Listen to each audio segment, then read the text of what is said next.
tonight's performance and the trial. I thought it was very true to Kafka, and the staging was quite atmospheric. It's definitely Philip Glass. It's what you'd expect going to a Philip Glass opera.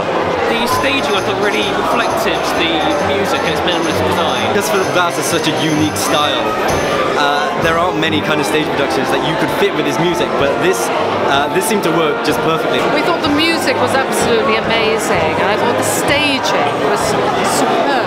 I really liked it, and I think Glass, like Philip Glass's music, worked really well in that context, and it kind of reflected the kind of humour which was going on. The desolate Kafka-esque landscape and his music, which itself is kind of desolate, work together well and play on each other well. I'm glad I came. I'm glad I saw it, and yeah, I liked it.